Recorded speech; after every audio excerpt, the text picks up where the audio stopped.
transparency, and accountability. 3 words that you have never heard before in the Tory caucus, Mr. Speaker. Mr. Speaker, the call for a tax freeze was followed up with a bill that would set up a committee to explore possible avenues for some meaningful tax reform while repeating the position. And the bill and a call for an end to bracket creep received some media attention and even received the qualified support of the NDP finance critic. Of course, in the end, Mr. Speaker, the bill was never passed, but it was debated, Mr. Speaker. It was debated. Would the honourable member for Glace Bay speak a little more directly to the hoist? We are dealing with the hoist of the Financial Measures Act, Bill number 36. Well, thank you, Mr. Speaker, and I thank you for the reminder, because, of course, the reminder would be that exactly why we need to hoist this bill in the first place is to give us 6 months' time in order to reconsider all of what has gone on in the past, including the subject of bracket creep and what has been happening with this government and how those hidden tax increases have been put into place by the Tory government. I thank you, Mr. Speaker, for the reminder. Mr. Speaker, the bottom line is that when the tax brackets fail to increase with inflation, then taxpayers are hit with it's very subtle, but it's a very real tax increase, so that any tax cut without first getting rid of bracket creep, any tax cut is just eroded over time. That's what happens. Right. In this case, over the period of time that this government has been in power. Mr. Speaker. Mr. Speaker, in the end, the government isn't giving a permanent tax cut. We have instead as a temporary measure that's going to be lost over time. And, Mr. Speaker, I would dare say that after this was explained to me, and I'm sure if it was explained in detail to a lot of people in this province, they'd become very upset with this government. And that's why, Mr. Speaker, again, as you reminded me, that's why we have to hoist this bill. Now, Mr. Speaker, you know this government likes to bring up issues that are irrelevant, like the previous government's record on fiscal matters. That has been the case time and time and time again, Mr. Speaker. In my personal experience of arriving in this House over the past 3.5, 4 years, the government of the day has taken every opportunity it can to say that was the fault of the previous Liberal administration. That was the fault of the previous minister. It was the previous government that did that, Mr. Speaker. Never, ever, not once, taking responsibility. Even now, Mr. Speaker, almost 4 years later, even now, taking responsibility to say, we've been in power for the last 4 years, we should be living up to our mistakes, we should be the ones who are taking responsibility for what has happened over the past 4 years. Because we are the ones that should be taking responsibility, Mr. Speaker. Nobody in this government has ever done that, Mr. Speaker. All they've done is that they continue to do is point the finger across the way. Sometimes they even point to the party that has never been in power, and they blame them for their ideas and their concerns, Mr. Speaker. Unfair, unfair, totally unfair. And they'll never be in power. Mr. Speaker, the reality is that this government and every government since 1993 has been trying to deal with the legacy of the 1980s. Order, please. Order, please. Most everybody in the chamber, except for maybe one or two, are engaged in a conversation, and it's very difficult for the speaker to hear the member that has the floor, the member for Glace Bay. So I would ask all members just to turn those conversations down a decibel or two, and perhaps we all can carry on. The member for Glace Bay. Thank you, Mr. Speaker. Mr. Speaker, as I was saying, the reality is that this government, every government since 1993, Mr. Speaker, has been trying to deal with a legacy that was left from the 1980s and the early 1990s, Mr. Speaker. Mr. Speaker, in the Auditor General's report of 2001, for instance, it said, in that report, the Auditor General said, and I quote, "In the early 1990s, Nova Scotia was running huge deficits and debt was skyrocketing. Actions by successive governments from 1993 on have slowed the pace, but the goal of achieving a balanced budget has still not been met, and the province's debt continues to grow. There are other overriding questions which remain to be answered. Is balancing the budget enough? Aren't significant, sustained surpluses necessary to really start reducing the debt?" Mr. Speaker, much has been done in the last 10 years, but it was a result of actions by every government since 1993, including the government of Russell McClellan, who had to wrestle with the legacy of people like John Buchanan and Don Cameron. Mr. Speaker, those are the facts. And now we're told by this current government and the current finance minister that debt is going to continue to increase into the year 2013. Mr. Speaker, I dare say that's not a very good thought when you look at our children, Mr. Speaker. Drunken sailors. And when you take a look at them in future years, whether they be our children or our grandchildren, that in the year 2013 they're going to be left with a legacy of still paying a debt that continues to grow under this government, Mr. Speaker. Everybody knows the Minister of Finance at the time was, or now, currently, was part of those governments. But, Mr. Speaker, I will acknowledge that was a long time ago. It was a long time ago, Mr. Speaker. Yes, he had dark hair there, and I had some hair, Mr. Speaker. That's how long ago it was. But, Mr. Speaker, the lessons of that time should have been learned by now. That's where the mistakes are being made. This government made some great strides in the last couple of years, as had previous Liberal governments, in less partisan moments.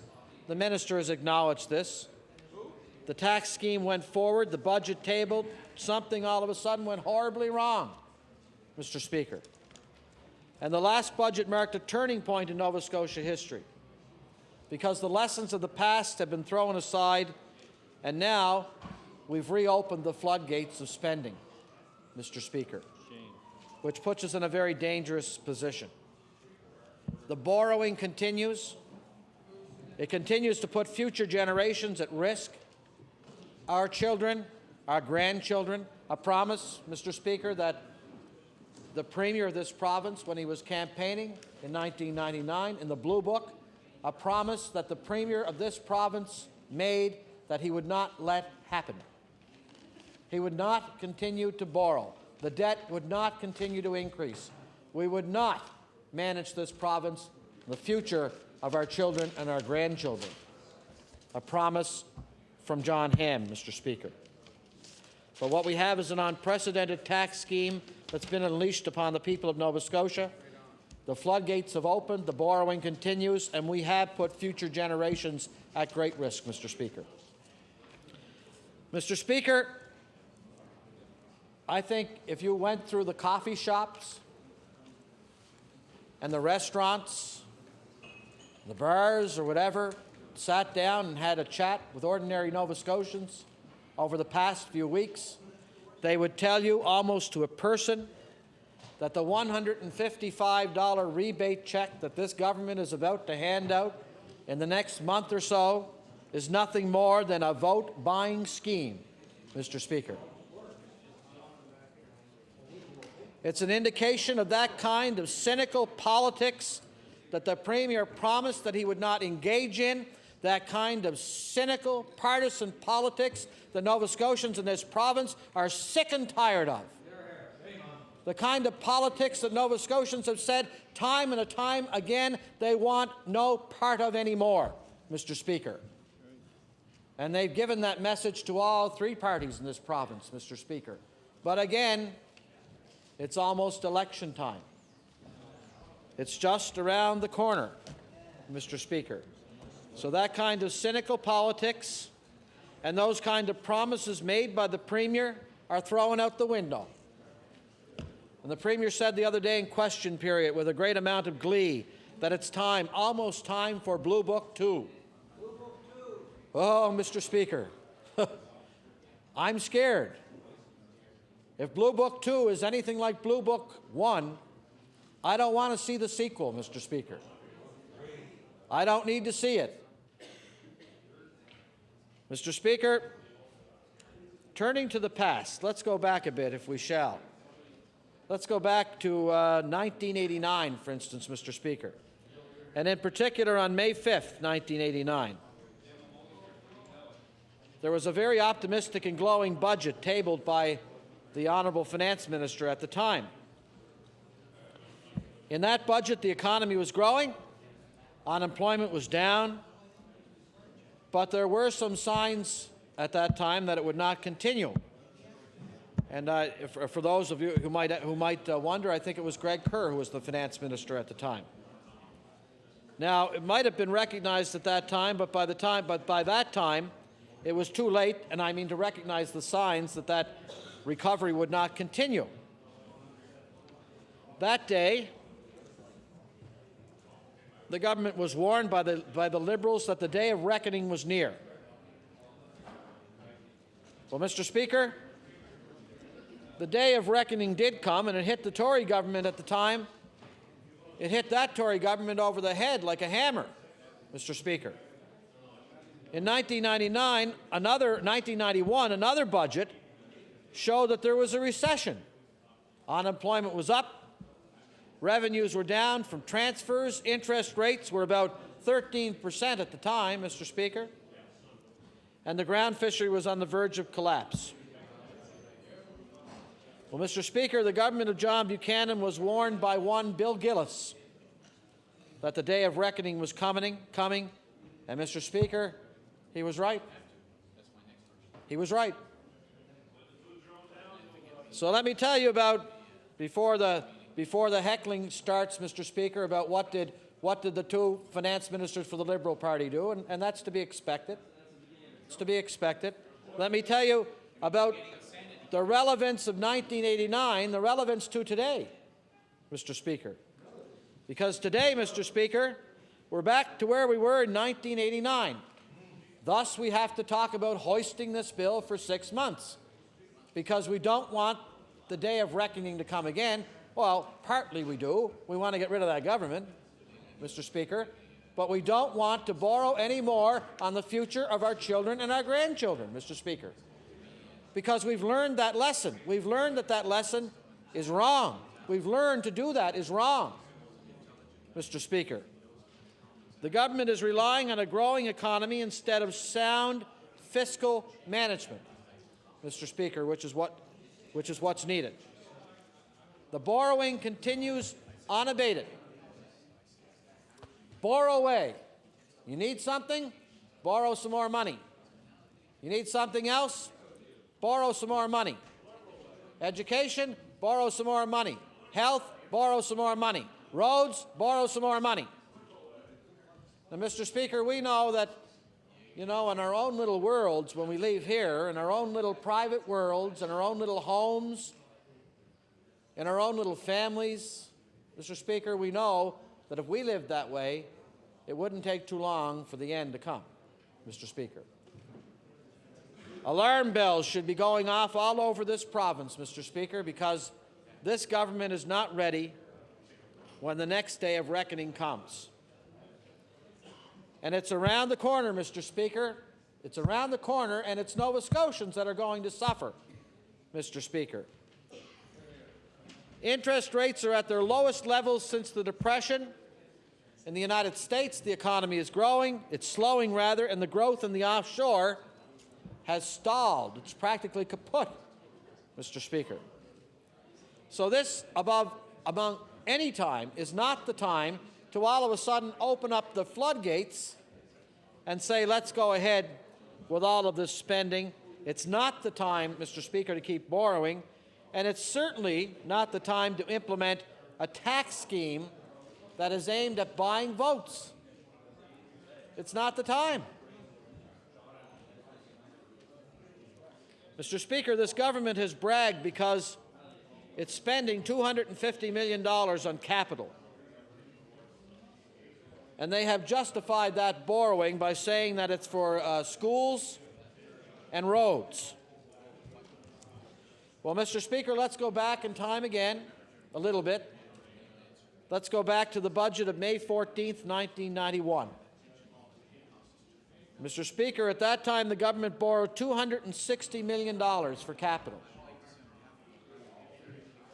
Imagine, Mr. Speaker, 10 years ago, the province borrowed $10 million more than the government of John Ham for schools. Schools that are now, Mr. Speaker, well, they're falling apart. They're falling apart. Some, unfortunately, have even fell into the ground. Although that's, I must admit, Mr. Speaker, that's through no fault of the budget. But, Mr. Speaker, adjusted to today's dollars, that $10 million, that figure is probably much, much higher. Mr. Speaker, we cannot justify borrowing by saying that it's an investment. It doesn't work. They did the same thing under John Buchanan, and Mr. Speaker, go back, look at the mess at the time, look what happened. And Mr. Speaker, every government since 1993 has had to deal with that legacy, as I referred to before, the legacy of debt that was left by the Buchanan government, Mr. Speaker. Again, a lesson to us all why we have to take the time now and debate the Hoist Amendment on this bill to delay it for 6 months, because we have the opportunity not to make the same mistakes, Mr. Speaker. Mr. Speaker, every government, make no mistake, has to realize that the day of reckoning is not far off. But you don't have to get there in a hurry, Mr. Speaker. You don't have to get there in a hurry.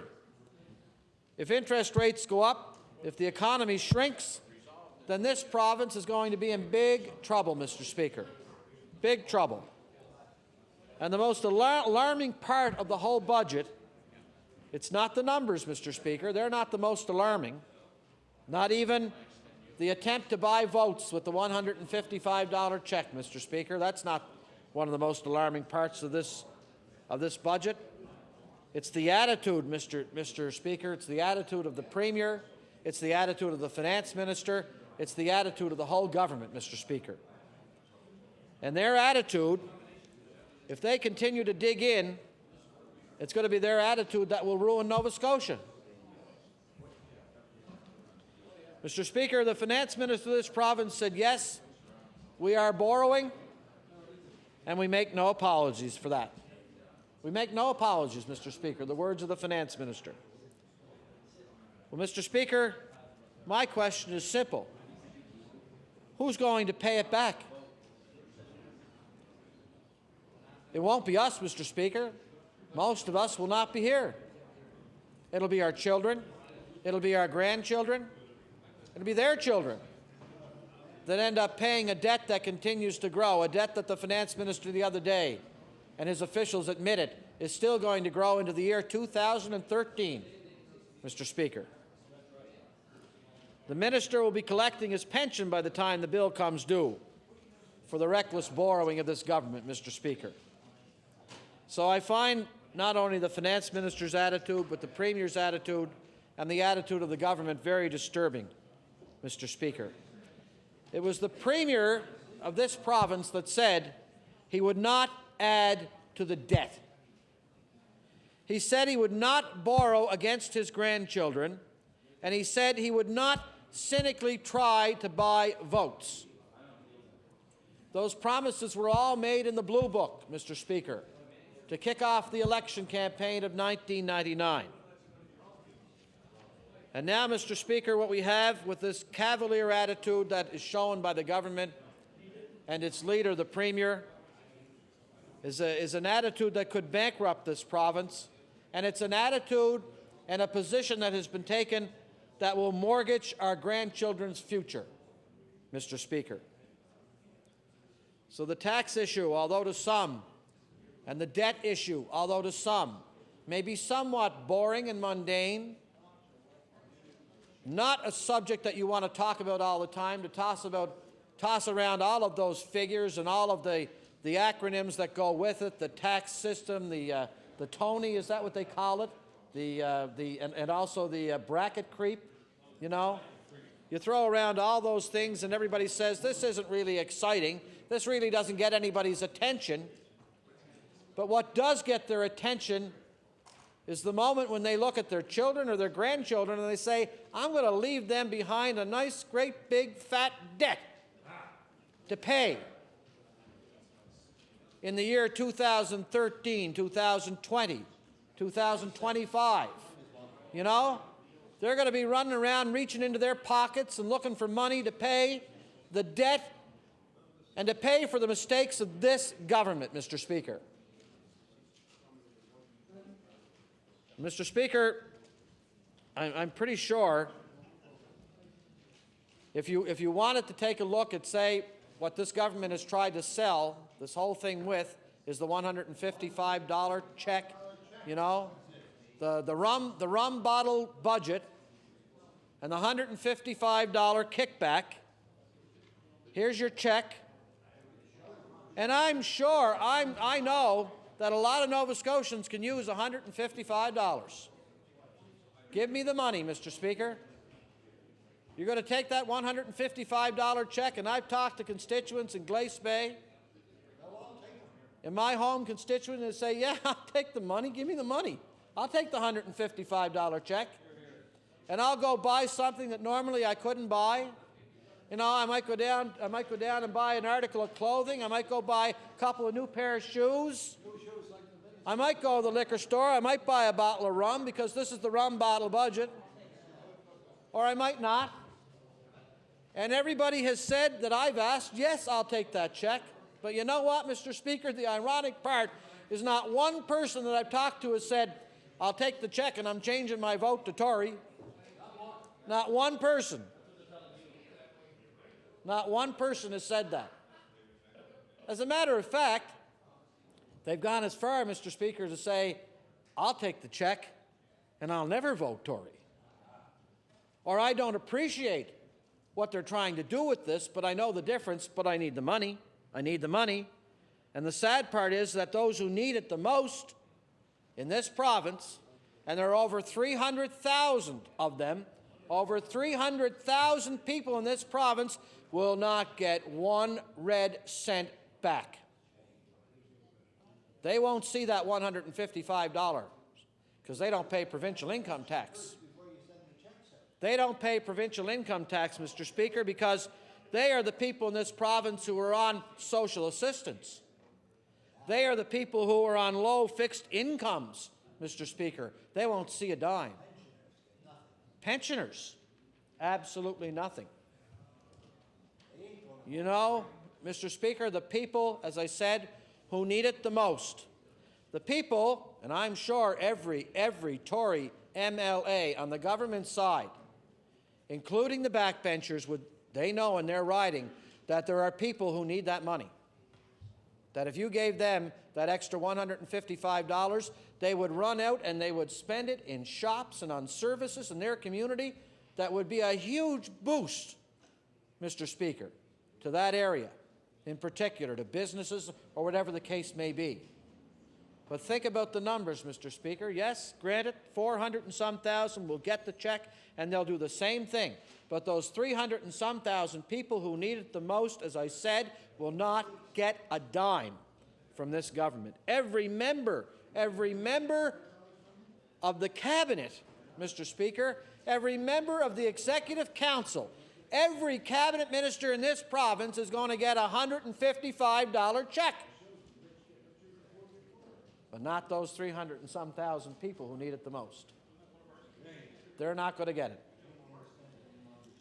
Is that fair? And that's not progressive. And as one of the honourable members has mentioned, is this the speech from the NDP? No, this one makes sense, Mr. Speaker. This one makes sense. Order, please. The honourable member shouldn't get sidetracked by yes, the rabbit tracks, and the honourable member knows that. He's doing order, please. We have a point of order. The honourable, the leader of the official opposition. Mr. Speaker, I believe that if the member is going to continue to quote from our speeches, he should have the decency to table them. Order, please. I'd like to rule on that point that the honourable member brought to the legislature. I'd like to say that it does not meet the conditions of a point of order. The honourable member for Glace Bay does have the floor. Thank you, Mr. Speaker. Mr. Speaker, I take your wise advice. I'm not following those tracks, okay? Mr. Speaker, let's take a look at the tax cut itself. I've heard the finance minister talk about how Nova Scotia is going to have the lowest taxes in the country. Mr. Speaker, that's not going to hold water. The minister did not do and say, and what they have done, for instance, in New Brunswick, is index their tax brackets and credits to inflation. I mentioned before what we end up with is a short-term tax loan. So that means that over time the tax cut will be clawed back by that insidious thing, bracket creep. Well, Mr. Speaker, New Brunswick has indexed their tax brackets and credits, meaning that fewer low-income people pay taxes in New Brunswick. Let me give you an example, Mr. Speaker. We'll take, for example, the basic personal amount in taxes. Nova Scotia, it's going to remain at $7,231. In New Brunswick, it's $7,756 for a difference of $525. Mr. Speaker, the other most common non-refundable tax credit is the spousal amount, $6,140. In New Brunswick, it's $6,568 for a difference of $428. So, Mr. Speaker, all told, in New Brunswick, a family in New Brunswick where one spouse works has $953 more in tax credits available to them in New Brunswick. And, Mr. Speaker, that's just one part of it. Because the tax brackets in New Brunswick, they have a higher threshold than Nova Scotia. So, as I said, the finance minister's claim, it doesn't hold up to scrutiny, Mr. Speaker. Today's tax cut is a temporary measure that's going to be eroded away because of hidden bracket creep taxes which are caused by inflation. Those hidden taxes, Mr. Speaker. Remember, I've referred to them 2 or 3 times now. Inflation will wipe out the tax cut in short order. Now, Mr. Speaker, last year alone, inflation was close to 5%. Take it from there. Mr. Speaker, the Metro Halifax Chamber of Commerce recently chided this finance minister for not dealing with the debt. As a matter of fact, they now have instituted a debt watch. Is that what they called it? A debt watch. And the clock is ticking. Well, it could be, I said debt, D-E-P-T, but you could mistake that to mean a death watch for the government, D-E-A. I said D-E-P-T. B. That's what I said. Did I say that? I'm sorry, Mr. Speaker. It's like having one of my good old teachers correct me, and I accept the member from Timberley Prospect correcting me. D-E-B-T. I know it's D-E-B-T. That's hard to say, but instead it's a death watch. D-E-A-T-H. Let's get on with it, okay? Because the Metro Chamber of Commerce, Halifax Chamber of Commerce, they measured the state, the province's finances, and one of their key measurements, if I'm not mistaken, was sustainability. Well, Mr. Speaker, if expenses are growing at 4.1%, but revenues are growing at 3.8%, so could any member of the government look Nova Scotians in the eye and say, that is sustainable? Over the long term, it'll be trouble. But, Mr. Speaker, as I said, and again, the reason why we are taking the opportunity to say let's hoist this bill for 6 months and think about it again is because the Minister of Finance in this province has made no apologies whatsoever for borrowing. As he says, Mr. Speaker, and I quote, "For a decade or more, the vital public works of this province were allowed to fall into disrepair. Roads, bridges, and ferries are essential elements of our economic infrastructure. Well, Mr. Speaker, perhaps the minister would like to explain to Nova Scotians why there was no money for roads over a decade. And if not, I'll provide the explanation for you. It was because John Buchanan overspent and spent money that he didn't have. He overspent. I mean no disrespect, of course, Senator John Buchanan. I mean no disrespect. The fact of the matter is, and the facts are always there, Mr. Speaker, to go back and look at. Mr. Speaker, in fact, in 1996, as we'll go back in time just one more time, in 1996, after being attacked by a guy by the name of Frank McKenna as the worst government in Canada, a former colleague of the minister, the Honourable Terence Donohoe, said there was nothing wrong with the Buchanan debt because it was spent on roads, schools, and hospitals. Well, those are pretty familiar words, aren't they, Mr. Speaker? Very familiar. Nothing wrong with the debt because it was spent on roads, schools, and hospitals. And a couple of days later, it was Senator Buchanan who jumped in to defend his record by saying that $400 million deficits were okay because, as he said at that time, we built hospitals and roads from Sydney to Yarmouth. And it was the right thing to do. Well, yes, Mr. Speaker, at the time, our finance minister at the time was, I wasn't aware of that. I couldn't go back that far, but he was, perhaps, I don't know, Solicitor General in the cabinet at the time? And perhaps that's where he recalled those words from. And perhaps that's where he got a lot of his advice from. Perhaps that's the financial strategy that we're seeing now is the same strategy that was used back then in 1996 and earlier. Mr. Speaker, you know, it wasn't the right thing to do then. And Mr. Speaker, it's certainly not the right thing to do now.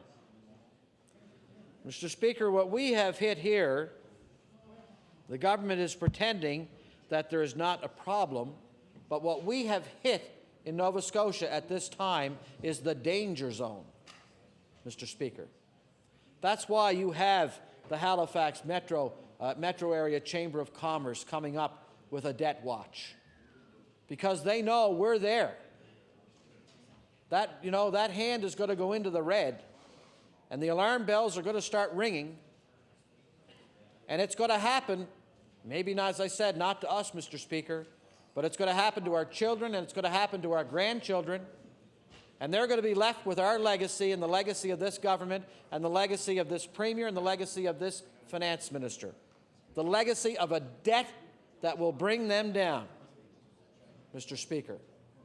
The legacy of a debt that will not allow our children and our grandchildren to live the way they should in the future. Mr. Speaker, that's why we're in the danger zone, and that's why Nova Scotians need time to digest this tax measure. That's why we're trying to hoist it, so that they know what you're getting. You have to know what you're buying. You have to be a very careful consumer in this day and age. For instance, Mr. Speaker, there's some places you just shouldn't go. And I'm not prepared to go to a lot of places. But one place that I'm prepared to go is to try and prove the point that this government is making some huge mistakes that we're going, not us, but our children are going to pay for in the future. You can't overstate something like this, Mr. Speaker. You can't say it enough that you have to handle our debt. You cannot not get worried when the debt servicing charge starts to cost more than what we actually spend on education in this province. And we all know where education is right now. We know the problems that we're having. And unfortunately, we know what national institutions are starting to rank our universities now, where we've fallen to last place in some instances. We can't go there. We can't afford it. But we certainly cannot afford to leave those mistakes right in the laps of our children in the future and have them pay for our mistakes. How can anybody accept that as being the right thing to do? That's why, and again, Mr. Speaker, I make reference to the Blue Book, because at the time, you know, and at the time it was the third party at the time, the third party, which is now the government, and the leader of the third party, who came up with this glorious list of promises that was going to cure all of the problems in Nova Scotia and compiled them into this Blue Book that has now become infamous in Nova Scotia. And we await the arrival of Blue Book 2, heaven forbid. But the Book of Shame, as one of my colleagues says. You're a colleague? Sure, you're a colleague. The Book of Shame. Mr. Speaker, if we are to continue on this road in this province, and from time to time, it's okay to laugh because you have nothing else left but to step back and laugh at something so ridiculous. Something that just you say, oh, they can't be doing that. They honestly can't think that's the right thing to do. That's laughable. You can't continue to increase the debt into the year 2013 and leave it behind for our kids so that they can deal with it. You can't believe that's possible, and you'd have a little giggle and you'd move on from there. But then you suddenly realize that, yes, it is true. Not only is it true, they're actually going to follow through on it. And then on top of all of that, they're going to do this ridiculous little thing by saying, we can win you over by giving you a $155 check. You know? If you get that check and it says Premier John Ham on it, and it says $155, and the first thing you do is run out to cash it so that you can spend it, then supposedly what the government is hoping you'll do is say, oh, please make note on refrigerator to vote for John Ham in next election. But if you look at the refrigerator door, that note won't be there, because you have made a note elsewhere to remind you, please remind self that John Ham tried to buy my vote, so that when I go to the poll, I am not going to vote Tory in this election. But P.S., thanks for the $155. It was good while it lasted, and probably should have been more, Mr. Speaker. Most people would say that, I dare say. I'm not stating policy at this time. I'm just saying most people would say that. In all seriousness, Mr. Speaker, I don't have much time left, and I intend to wrap up my comments in the next minute or so, just to give my colleagues advance notice that we have, in all seriousness, reached a danger zone. This government is pretending that there is not a problem. This government is leaving a legacy that is not a proud legacy at all, Mr. Speaker. It's a legacy that, unfortunately, our children will live with forever. It's a legacy that could be stopped, though, Mr. Speaker. Again, why we are asking for the support on our hoist motion to take 6 months and reconsider this. Step back, look at the mistakes that are being proposed here, look at what could be done to make things better, stop spending, stop increasing the debt, stop mortgaging away the future of our children once and for all. And with that, Mr. Speaker, I thank you for your time to address the House, and I take my seat. The Honourable, the Leader of the Opposition.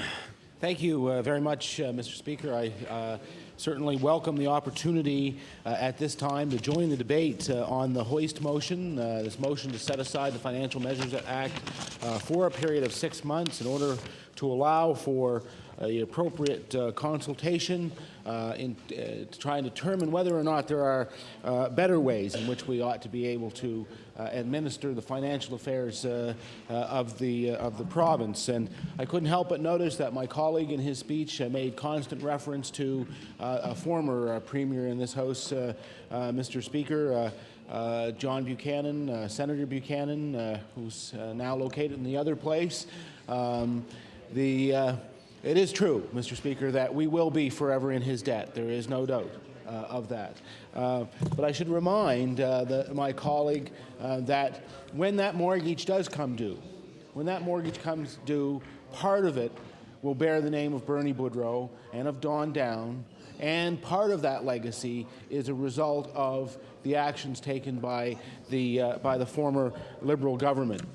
And I couldn't help notice, Mr. Speaker, that the Liberals have constantly been talking about this budget and about the Financial Measures Act as the rum bottle budget. And I can't help but think, Mr. Speaker, that that's got to be the most ironic characterization. Because, of course, Mr. Speaker, the Liberal Party sets upon a fund that was generated by toll gating on rum bottles for years while they were in government, right, Mr. Speaker? So it is incredible that they would refer to this as the rum bottle budget, because you know something, Mr. Speaker? If they really wanted to do something, about the debt of this province, they could return to the people of this province the money in that fund, Mr. Speaker. Order, please. The Honourable the Minister of Justice on an introduction. No, it wasn't. I just wonder if he's going to go into that in a little bit more detail about the source of that fund. I was just wondering if the Honourable member was going to do that. So. Well, it's not a point. It's more a question directed to the Leader of the Opposition. He's being asked if he would engage more dialogue on the issue he raised. The Honourable Leader of the Opposition does have the floor. Thank you, Mr. Speaker. They're pretty touchy about this because they have said that they want to change the culture of politics in Nova Scotia. Well, if they want to change the culture of politics, give that money back to the people of Nova Scotia where it came from. Because if they would give us back the money from that trust fund, we would be able to pay people at the RRSS what they're worth. Mr. Speaker, if we had that money back, we could put it on the debt, as they suggest. If we had that money back, we could reduce the cost of tuition in this province. We could take virtually any cause that they espouse and apply the money to that, and it would be in the public good, Mr. Speaker. But will they do it? No, Mr. Speaker. No, they won't do it. So I just find it's more than just a little bit ironic that they would take the time to take the time in this House to castigate the party. Now, Mr. Speaker. Tell Nova Scotians how you have to pay work. Mr. Speaker, the Liberals have. Order, please. I think I should, in all fairness, remind the Honourable, the Leader of the Official Opposition, that before us today, we are debating the hoist motion on the Financial Measures Act, which is Bill number 36. Although obviously some members find the comments somewhat engaging, they are bordering on irrelevant to the debate. Mr. Speaker, we're talking about the Financial Measures Act, and what I'm suggesting is that if we had 6 months, there are financial measures that could be taken in order to bring those trust funds into the possession of this province, right, Mr. Speaker, and to be used for the public good. I think that's very relevant, very, very relevant to this debate, Mr. Speaker. Something, there's an old saying that if you throw a stone into a pack of dogs and you hear a yelp, they say you've hit something. Now, I wouldn't compare this to a pack of dogs, Mr. Speaker. Don't get me wrong. But I just note that there's an awful lot of yowling going on over there, Mr. Speaker. Well, Mr. Speaker, I think it's time to move on because today, Mr. Speaker, Andrea Skinner. All right, order, please. The Honourable, the member for Glace Bay on a point of privilege. Mr. Speaker, on behalf of all honourable members in this House, I take great exception as being referred to as a pack of dogs, Mr. Speaker. I don't think, Mr. Speaker, if I may continue my point of privilege, Mr. Speaker, I don't think it would be fair of anyone to refer to any honourable member in this House in such a way, and I would think it's appropriate that the honourable member be asked to present an apology to us, Mr. Speaker. Order, please. I don't really think apology is necessary. Quite honestly, I think all members realize that the member was speaking figuratively, not literally. And the honourable member knows that. And in fact, he made the comments, he prefaced that comment by that. And perhaps during so much did, the honourable member for Glace Bay didn't hear that. But in fact, the Leader of the Opposition does have the floor. Yes, that's a metaphor, because you use the word like. So, like or as? As is a simile. I don't know. I'm sure there's somebody out there who will phone in and tell us. Mr. Speaker, I wanted to get on from that because it was, although a stirring diversion, it was nonetheless somewhat of a diversion, because we have to deal with serious matters contained in the Financial Measures Act. And I wanted to mention, because there was much discussion today around the case of Andrea Skinner, and the Finance Minister has said that this is a matter, there's a matter, a section of the Financial Measures Act that in particular needs to be examined.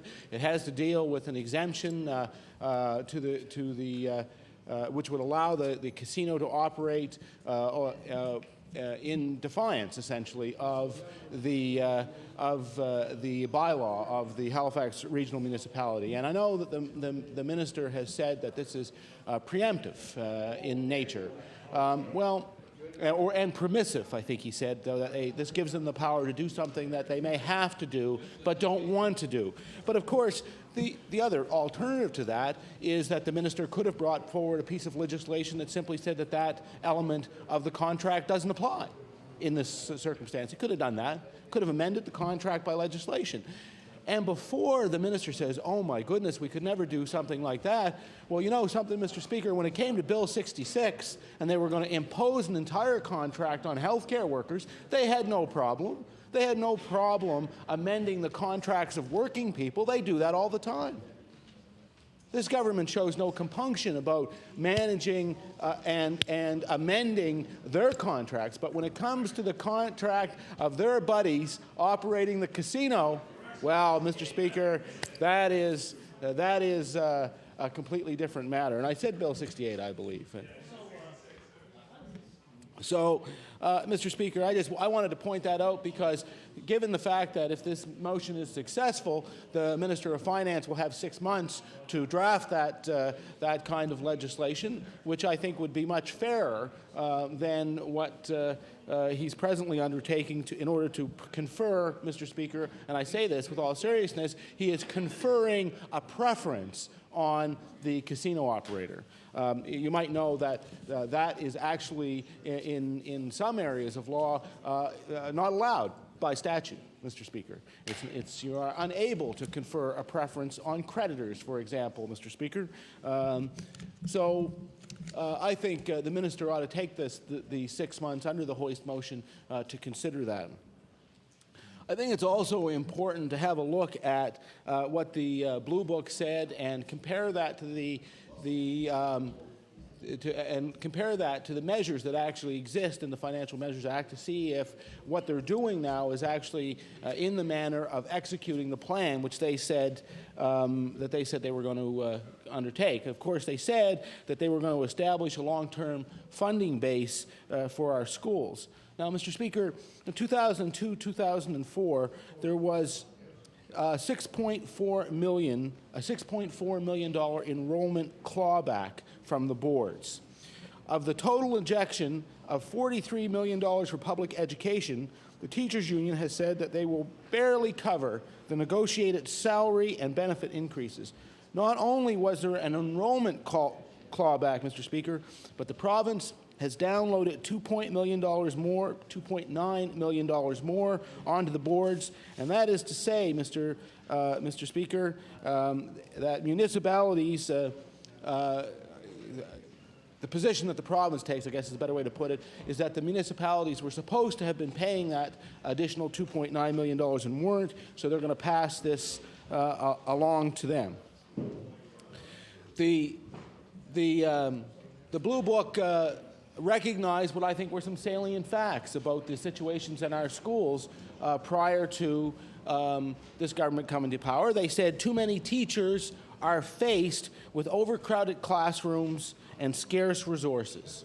And they went on, Mr. Speaker, to say our schools must be functional, environmentally safe, and must reflect the needs of our community. Well, Mr. Speaker, how do you make those statements from the Blue Book work in the context of what we now know about the policy of this government? I mean, let's look at Barrington, Mr. Speaker. Let's look at the Barrington Passage School. Would you say that a school that is making people sick is environmentally safe? Do you think it's providing a good learning environment for those children, Mr. Speaker?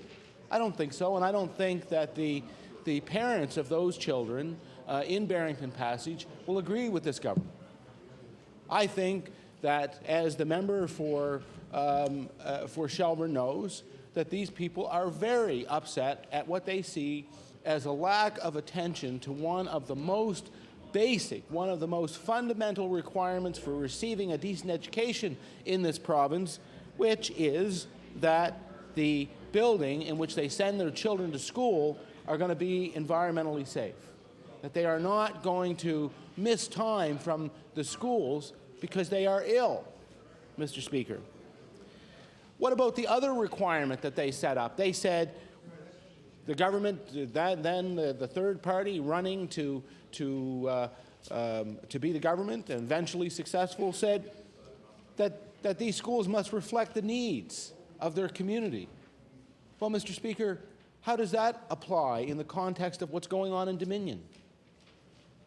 The community has made it very clear that that school is a part of the fabric of their community, that it is part of the glue that holds the community together. It's used for any number of community events. It helps provide part of their identity. And yet, when subsidence causes this school to sink into the ground and to no longer be usable or functional, what does the government say? Does the government say that they are going to recognize their responsibility, the one that they set out in black and white in the Blue Book? The Blue Book, I'm sure they remember that, Mr. Speaker. I'm sure you remember it. I think it was called Strong Leadership, A Clear Curse. Was that it? No, A Clear Course. I'm sorry. It was A Clear Course. Probably better known now as A Clear Curse, Mr. Speaker. The reality is that the Dominion School is not going to be rebuilt by this government, that despite the urgings of the school board, this minister refuses to commit to the rebuilding or to the building of a P-9 facility in that community. And if they do eventually announce it, Mr. Speaker, you can be sure that it will be in the middle of an election campaign when they feel they can reap whatever political reward out of making the announcement. This is a terrible shame, Mr. Speaker, and not consistent with the stated aims and goals of the third party as they then were running for government. You know, Mr. Speaker, and they attacked the Liberals. I remember the attacks on the Liberals at the time. They said that at the same time, they're still touchy, Mr. Speaker, I understand it. At the same time as the government is talking about building 100 new P3 schools, Nova Scotians are hearing about cuts to primary class time and teachers. Mr. Speaker, that's you may remember the cuts that were proposed to primary time. Well, Mr. Speaker, in fact, this year, this government has clawed back $6.4 million because of enrollment declines. Now, what does that mean? What does it mean? Well, Mr. Speaker, it is the equivalent of between 122 and 132 full-time equivalent teaching positions, Mr. Speaker. That is what is being cut, Mr. Speaker, from the schools of our province. This is at a time, Mr. Speaker, when they're trying to boast about adding 127 new teachers. I mean, can you imagine? I mean, the reality is that we could very well end up in a deficit position in terms of the number of teachers who will be in the system after this government is through. In 1989, 1999, 1998, 99, there were 9,620.9 full-time equivalent teaching positions in the school system. The latest stats, Mr. Speaker, for 2001 shows that there were 9,443.9 full-time equivalent teachers in the system. So, Mr. Speaker, there has been a pattern of decline in the actual numbers of teachers of between 150 and 200 a year on the watch of this government.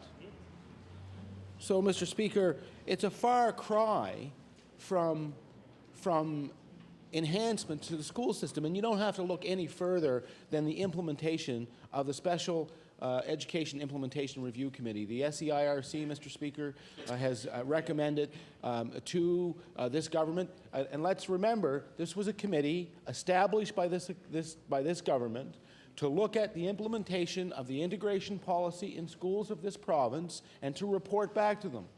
They did so, I think now almost 2 years ago, maybe longer. Yeah. The government has not acknowledged the study, has never made any attempt to try and respond to the recommendations that were there. And as a result, the children who are in our schools, who are in the integration program, many of them who have special needs, those who suffer from attention deficit disorder, those who suffer from hyperactivity disorder or a combination of both, those children who suffer from anxiety and depression and from other maladies, Mr. Speaker, that make school a challenge for them, they are not receiving from this government the attention or the resources to allow them to be a success in their schools. Mr. Speaker, this is an abandonment of those children, and I can tell you from the experience that I've had in my constituency that people have come forward to me and said, you know something, the only time my child ever got attention from the government was when they became a problem with the justice system. When they were in the education system, they weren't willing to deal with them. But when they got to the justice system, they were sure as heck willing to deal with them. Well, that's too late, Mr. Speaker, because at that point, these children are lost. And this government has failed in one of its most fundamental and crucial obligations, which is to look after those who, in the long run, will be charged with the responsibility to look after us. So I say, Mr. Speaker, that this is a tremendous deficit that this government has created through its own actions. I would like to turn my attention now, Mr. Speaker, if I may, to what the Blue Book said about the finances of this province. It said, ultimately, if Nova Scotia is to be competitive, our tax environment must also be competitive. And this has been the subject of some debate already in this House, Mr. Speaker. And I find it's a debate that takes place in a very manufactured way, and I have said before, and I'll say again, that this is the taxation adjustments have been made are essentially the government's weapon of mass distraction, Mr. Speaker. It's designed to distract people from the real issues of the day, from issues like long-term care and from rising auto insurance rates and the fact that most of the other taxes that they're paying are all going up, Mr. Speaker, all going up. But look at the fundamental question. Is this a tax cut budget? Is this a budget in which the tax burden on the people of Nova Scotia will actually go down? No, Mr. Speaker. That's not what's going to happen. My colleague in the Liberal Party pointed out that bracket creep is going to eat up $28 million of the so-called tax cut that the minister is proposing. Sales tax, Mr. Speaker, the HST, is going to be up by $37 million. The tobacco tax is up $21 million. The gas tax is up $8.5 million. The liquor corporation tax goes up an additional $6.5 million. The registry of motor vehicle fees are up $1.1 million. And Mr. Speaker, if you can believe it, apprenticeship fees are up $326,000. Now, you may remember, Mr. Speaker, because I certainly remember very, very well, that there was a little tiny promise that was made over and over and over again in this House, and they said that they were going to make fishing licenses free for the seniors of this province, Mr. Speaker. And you know something? They are still charging seniors for fishing licenses because they want to generate as much revenue as they can, and they don't care who they get it from. Mr. Speaker, they don't care. Don't identify the member who did that, though. Well, no. Well, my colleague says not to identify the member that was so passionate in his demonstrations on this matter, and I won't, Mr. Speaker. But as I know, you know him well. Let me just leave it at that. So, Mr. Speaker, a running total in this budget of an increase in taxes is $75 million. There'll be $75 million more paid in taxes by individuals, even if you net out the tax deduction. So people aren't getting a tax cut. They're going to pay more in tax. They're going to pay more to be a citizen in this province. Well, the reality, Mr. Speaker, is that other fees will also increase. Community college fees, university tuition is going to go up. University tuition, Mr. Speaker, already the highest in the country. Already the highest in the country at over $5,000, more than $1,500 more than the national average. It's the young people of our province being saddled with debt, Mr. Speaker. You know something?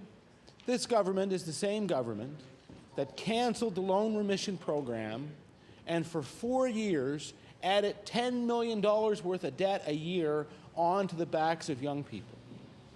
Mr. Speaker, that is the legacy of this government.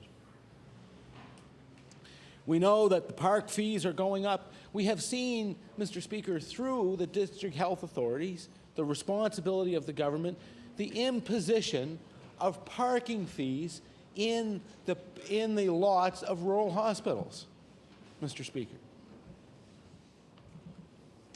We know that woodlot training fees are going up. We know that underground mining fees are going up. All of these fees are designed to generate additional revenue. There's one salient point that we should take from this, Mr. Speaker, and that is this, that the estimate-to-estimate increase in the revenue of this province in this coming year will be $296.68 million, almost a $300 million increase in revenues. Mr. Speaker, over the past 4 years, this government has had the opportunity to spend more than $1 billion in new revenues. And the question for the families of today, the question for Nova Scotian families is pretty simple. Do you think that you're better off today than you were 4 years ago? And what we hear day in, day out, almost universally, is no, Mr. Speaker. No, they're worse off. We pay more in every area. We get less service. We have fewer people to provide what we need in our hospitals, in our schools. We have fewer staff. We have higher taxes. Mr. Speaker, a government that was truly committed to the people of this province would not allow seniors to pay for health care and long-term care facilities, for example, Mr. Speaker. And today, I think this is important because this is something that should absolutely have been addressed in the Financial Measures Act and would be if I think the government had time to speak about it. But this afternoon, Mr. Speaker, I had the opportunity to bring to the attention of the Minister of Health the case of Jerry Harrop, Mr. Speaker, the Reverend Harrop, who's going to lose everything that he worked his lifetime for in order to pay for health care. And Jerry Harrop, Mr. Speaker, is not just anybody. Jerry Harrop, and this is the irony of Mr. Harrop's case, Mr. Harrop was a personal friend of Tommy Douglas's. In fact, he was his pastor, Mr. Speaker. He's the reverend who baptized Tommy Douglas's daughter, Shirley. Tommy Douglas worked a lifetime and stands in this country for a simple proposition, which is that if you are ill in this country and if you need medical care, nobody is going to look at how much money you make or how much you have in the bank or what your ability to pay is. You are going to receive that health care at the same level, with the same expertise, and in the same timely fashion as everybody else. Unfortunately, Mr. Speaker, if Tommy were here today, he would have to acknowledge, I am afraid, that when it comes to senior citizens in this province, that is not the case. Because when it comes to senior citizens in this province, they are required, as no one else is, Mr. Speaker, if you wind up in the emergency room, nobody at the emergency room is going to say, look, I'm sorry, you're going to have to go away and come back in 2007, and that's when we're prepared to pay for your medical care. Nobody's going to say that to you, Mr. Speaker. They're going to provide you with appropriate medical care right there. But if you are a senior in this province and you are unfortunate enough to have to go to a long-term care facility, the people in that facility are going to say to you, Mr. Speaker, that until the year 2007, we are going to continue to take everything that you have in order to pay for care that everybody else gets as part of the publicly funded Medicare system. This, to me, Mr. Speaker, is a travesty, and I believe that a government that really cared about people, more than they care about budgets, Mr. Speaker, would have taken this opportunity with $1 billion more in revenue to see to it that did not stand, Mr. Speaker. A government that really cared about the people of Nova Scotia would bring forward in the Financial Measures Act and in the other acts of the House provisions that would provide a system of auto insurance in this province that would mean that the compulsory product that is necessary for everybody in this province would be affordable and available to everyone. But that's not the case, Mr. Speaker. Instead, this government decides to stick its head in the sand and do nothing while people continue to be charged outrageous amounts for auto insurance that they are discriminated against on the most fictitious, for the most fictitious of reasons, Mr. Speaker. Government decides to do nothing, and the minister responsible for the skyrocketing insurance premium simply says, well, you know, in Manitoba, the rates are lower because the roads are flat, Mr. Speaker, displaying his misunderstanding of what's going on in the insurance industry. A government that really cared about the people of this province, Mr. Speaker, would know that by amending the HST agreement, they could benefit the broad sector of society, including the 300,000 people who will receive nothing as a result of the present tax measure. They would understand that if they took the HST off of home heating oil, if they took the HST off of electricity, if they took it off of children's medication, Mr. Speaker, I believe, and I think many people believe, that there are some things which by their very nature ought not to attract tax, and surely medicine is one of those, even if it's only across-the-counter medicine for children, Mr. Speaker, or children's clothing. The amendment of the HST agreement would allow for a broad-based tax break which would, in fact, give the families of today, would give Nova Scotian families a real break. And I believe that the people of Nova Scotia are ready to stand up and to say to the government, we demand a new contract with our government. We demand a better deal from our government, Mr. Speaker. And that's where I'm going to leave it, because the people who make up the government caucus are going to find out all too soon why it is that the measures contained in the Financial Measures Act do not meet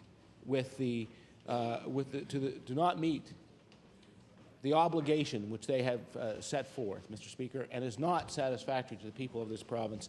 I thank you very much for the opportunity to speak on the Financial Measures Act today. Thank you. I recognize a member from Cape Breton Nova. Mr. Speaker, in rising to speak on this amendment that Bill number 36 be not now read a second time, but be read this time 6 months hence, I would like to offer a few words of, hopefully, wisdom and insight. Now, I know we're supposed to speak strictly to that proposition and not respond to what other honourable members have contributed to the debate. But I was struck by the speech I just heard from the leader of the New Democratic Party that historically is not accurate, because his contention was that TC Tommy Douglas believed in having universal free Medicare, and I think that as far as that statement goes, it's true. But unfortunately, the fact is that while Mr. Douglas was Premier of Saskatchewan from 1944 to 1961, that never at that time was universal free Medicare implemented in the province of Saskatchewan. I remember when I was a young man working on the Sydney steel plant in the summer of 1962, that there was a doctor's strike in Saskatchewan because the government of Saskatchewan had carried out the belief that we heard about to actual implementation.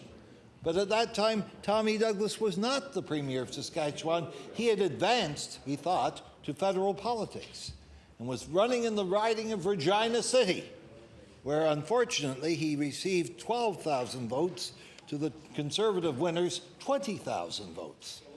And thereafter he had to go out to the West Coast to find a new home and did get elected to Parliament. But all that notwithstanding, the fact is that historically speaking, the Premier of Saskatchewan, when the Medicare plan was put into implementation, was Woodrow Lloyd, a name that is hardly even remembered these days, although I think his contribution to the upward advancement of Canadian social legislation was immense.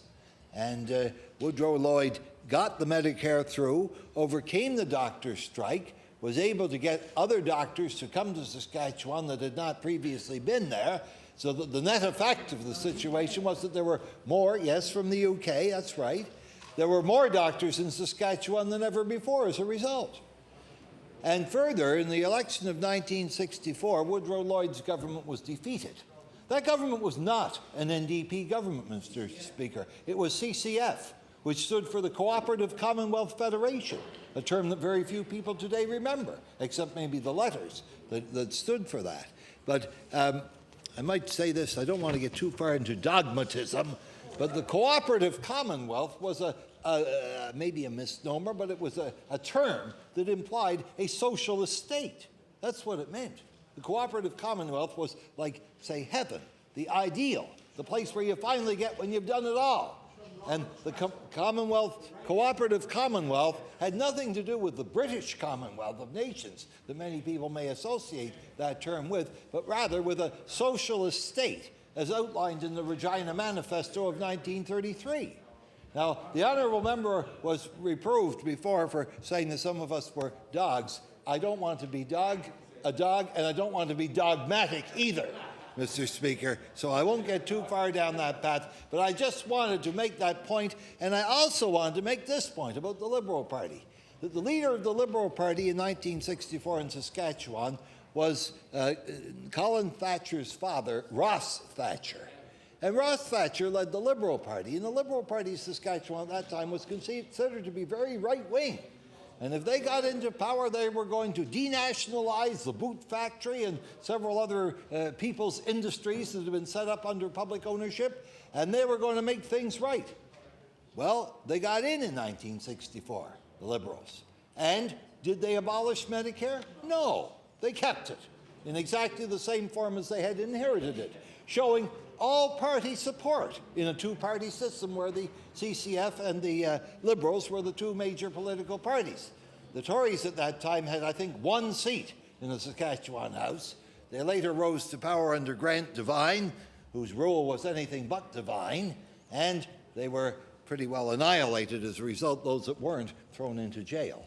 Now, let me not get distracted any further with the history of Saskatchewan, but I just wanted to make that one point that it was Woodrow Lloyd who did all this and not Tommy Douglas. Mind you, the Douglas government did make advances in that direction, but as we all know, it's one thing to make small advances, it's another thing to actually do it.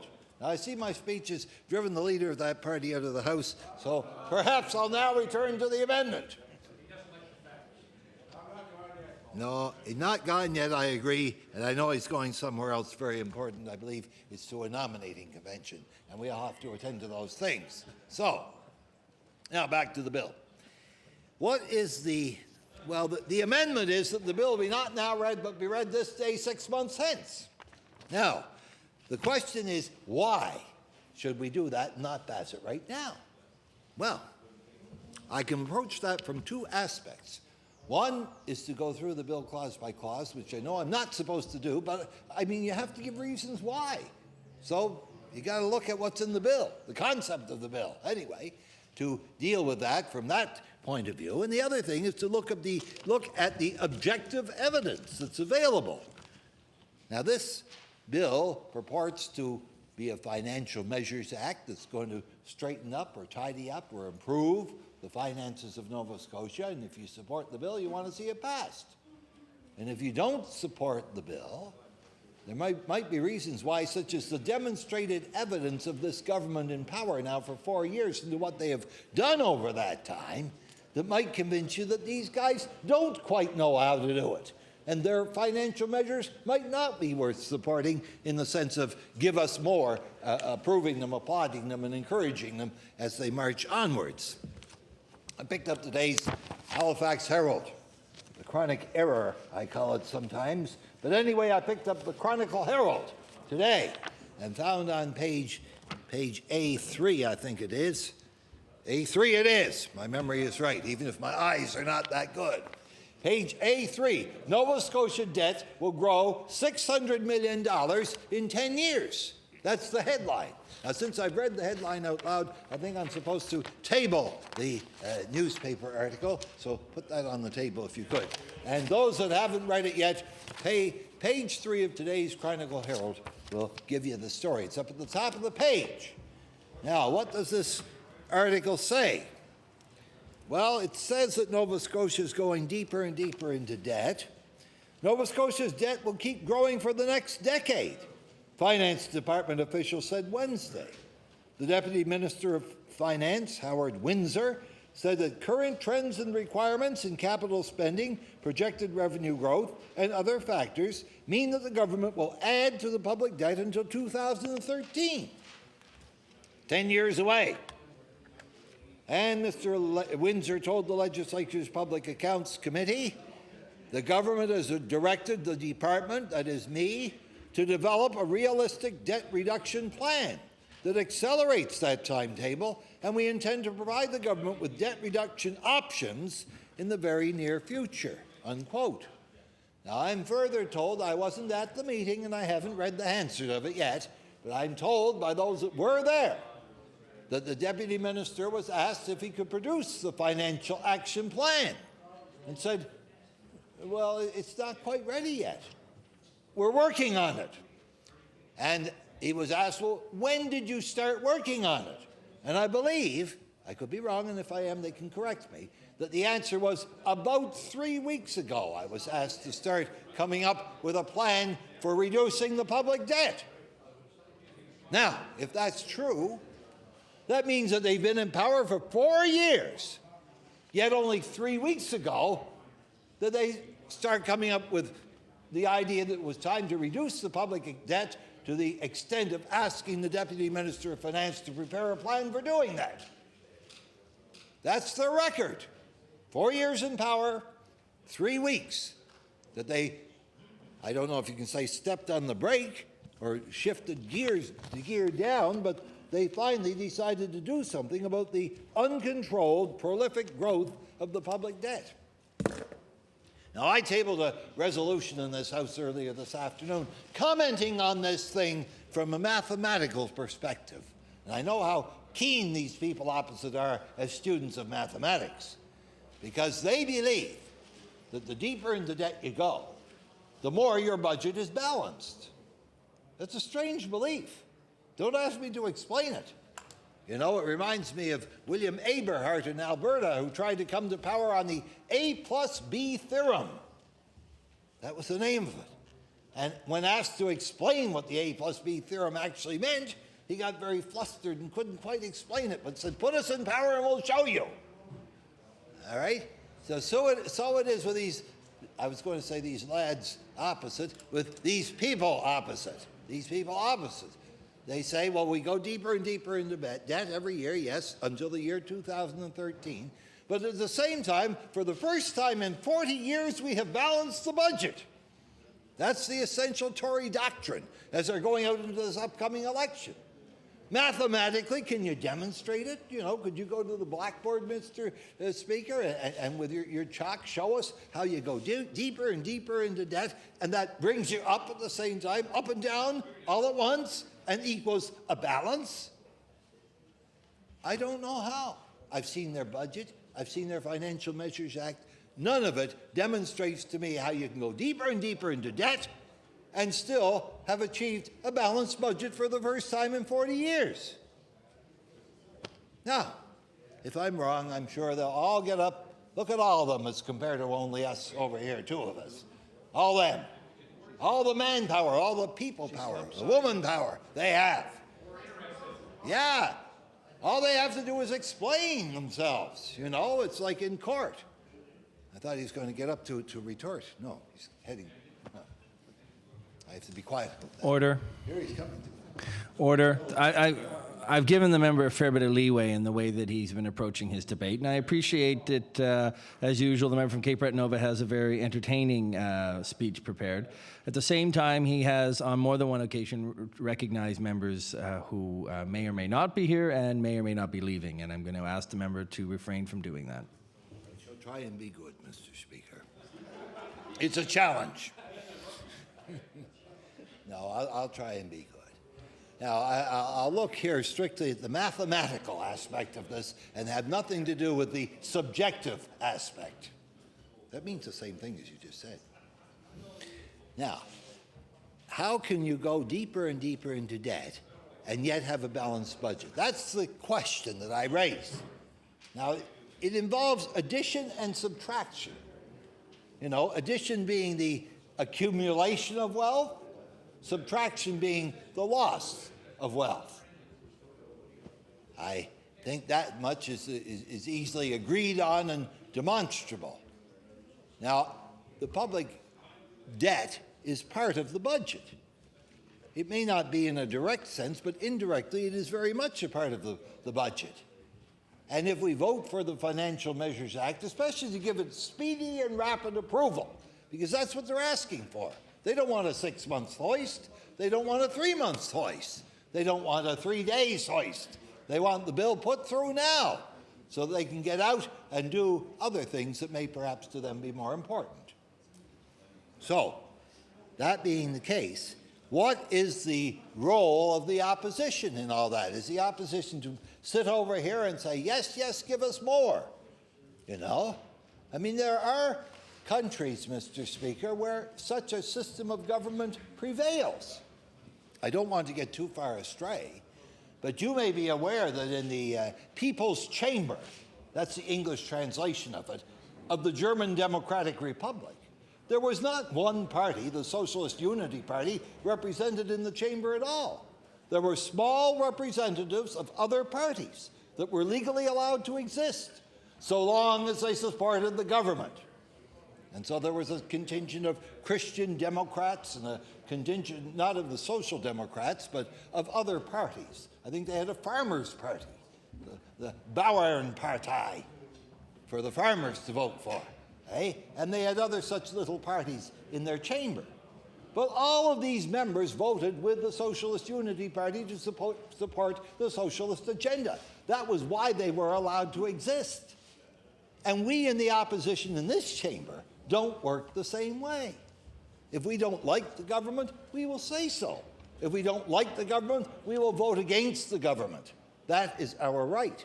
And unless they have the situation that I think Joe Giz came to in Prince Edward Island, and if not Joe Giz, at least Alec Campbell's father in 1936, where the Liberals held every seat in the House, unless another party can do the same thing, they will have an opposition that will oppose their legislation and will say so, and say so perhaps at some length, such as by addressing an amendment of this type. I'm just explaining all that to give the broad picture in which I speak. Now, Mr. Chair, I had dealt with the Chronicle Herald's version of this situation. I've tabled their article. It's there for anyone to read. And the article was by David Jackson, provincial reporter. And within its contents, the government's agenda is described, within quotation marks, as being, I thought I had it here. If everyone's thinking this government's got long-term vision, not at all. They're looking at getting past the next election. They're prepared to do whatever it takes to convince Nova Scotians to give them a second mandate, unquote. Now, that was a quotation from my honourable friend from Richmond. It wasn't a quotation from someone on that side of the House. But that is how the newspaper today described, within quotation marks, what this government is up to and what this bill represents, Mr. Chair, what this bill represents. Now, let's turn over to the Daily News. Yes, I read the Daily News, too. I won't tell you what John Savage used to call it, but that's another issue. Finance staffers to look at faster debt reduction is the headline. Well, it sounds good, but also if you look at it, it says that they're going to look at faster debt reduction. It doesn't say they're going to do it. They're going to look at it. You know, is looking at a serious problem of this magnitude the action that is appropriate for a government to take on the very brink of an election? I suggest to you, sir, in all seriousness, that it is not. It is not. They should have an agenda. I was earlier referring to the Cooperative Commonwealth Federation that had an agenda as laid out in the Regina Manifesto. They say they have an agenda as laid out in Blue Book number 1. Have they adhered to it? Well, we've subjected that to a lot of examination, and we've demonstrated that on point after point after point, they haven't. In fact, I think they picked page 27 of Blue Book 1 as the first page inside it that they say they've actually followed. What about pages 1 to 26? Well, they were ignored as they marched onwards to page 27. I don't think it's a good record. Now, they're going to want to put all this to an election quite soon, and I don't mind that.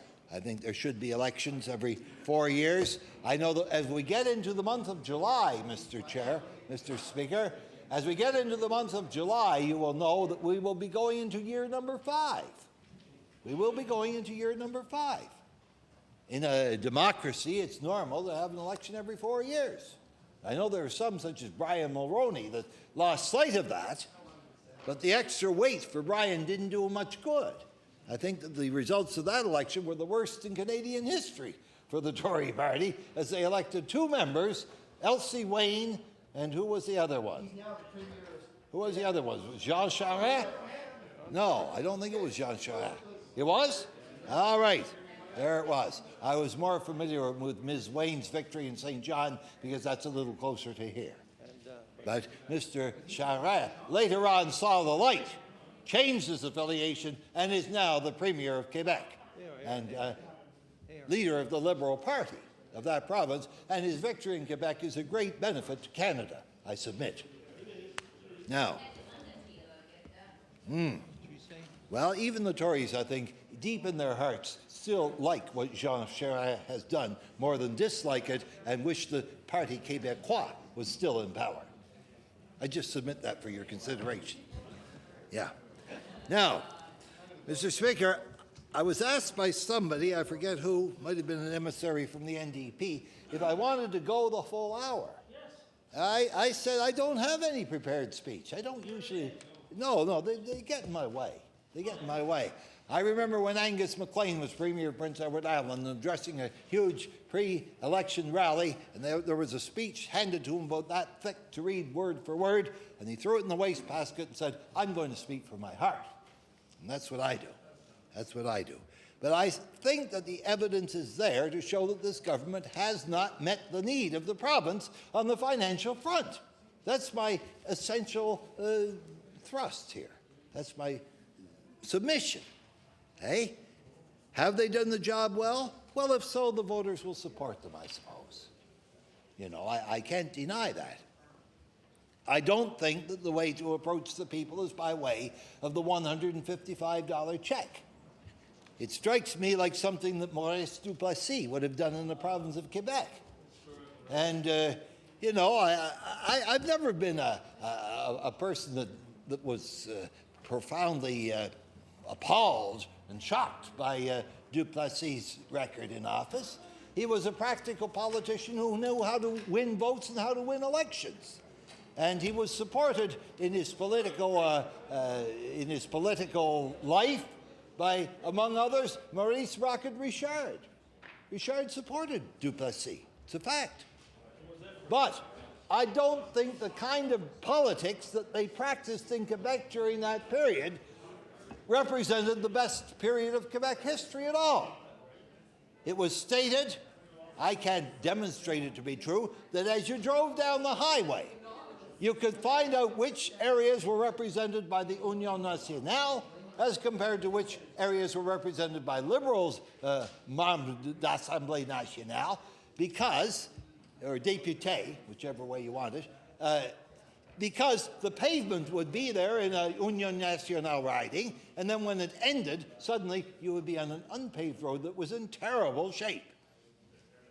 Now that's the kind of politics that the quiet revolution of Jean Lestage overcame in 1960, you know, and stood instead of that approach for equal benefits for all. And I think that equal benefits for all is a much better way to go than the $155 check to the income taxpayer only and not to all the people. Equal justice for all. That's supposed to be an important concept in the field of jurisprudence. And, you know, you either believe in it or you don't. The opposite of equal justice for all is discrimination. Now, I've seen enough of discrimination in my life. I happen to have traveled in the states south of the Mason-Dixon line prior to the 1964 Civil Rights Bill, and I know how these things were legislated then by law, you know, and that the population was divided into different categories based on their race. It wasn't just a matter of people that were of European origin versus people that were of African, because they had this applied also to people of Asian origin, so that a person who was Chinese was considered to be black, and a person that was Japanese was considered to be white. That was their... And I don't know how the other nationalities fitted into that, but they had everybody divided these two ways, even although it wasn't accurate. But I've seen that. Discrimination. I remember Governor Lester Maddox was elected to power in Georgia, in the state of Georgia, in 1964. He had an axe handle as his campaign, not slogan, but symbol. And it stood for what he intended to use, an axe handle, against those that were of a different race than himself. And he got elected. And that's the same state that produced Jimmy Carter, if you will. So it doesn't reflect in any way on President Carter, but it does reflect on a mentality that certainly I have personally experienced and witnessed, and I don't support it. And I don't support the extension of that principle to public programs that are of a beneficial nature. I say if there's going to be $155, let it be equal justice to all. Let everybody get it. Now you might say, well, does that mean the children as well? Well, if you want to say to every adult, to every person of the legal age of majority by election day or whatever payment day is, you know, I suppose I could go along with that. It may seem unfair to the children, but you got to draw the line, I suppose, somewhere. But to take the adults of Nova Scotia and segregate them into two categories, those that pay income tax and those that don't, and the ones that pay income tax get the rebate and those that don't pay it don't, I suggest that that's going to create a lot of anti-feeling, a lot of backlash, once people realize what's going on. That's why the prognosticators think that the election will be held on June 24th, because the checks are going to go out, according to government advertising, at the end of June. I don't have an ad here to table, but I've seen it in the paper. That's that ad that has pictures every so often, and it says that the checks, will go out at the end of June.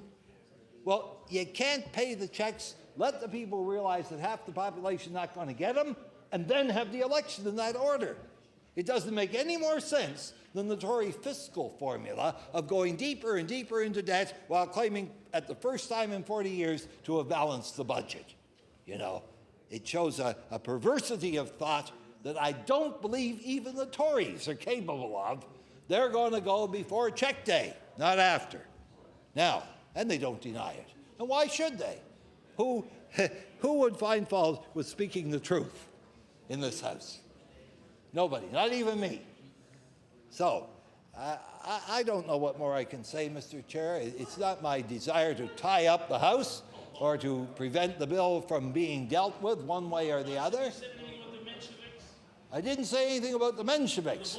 Well, the Mensheviks, actually that means the majority, and no, it means a minority. But the Bolsheviks, based on the word Bolshoi, meaning big, you know, in Russian that's like you have the Bolshoi ballet. It means the big ballet. That's what it means.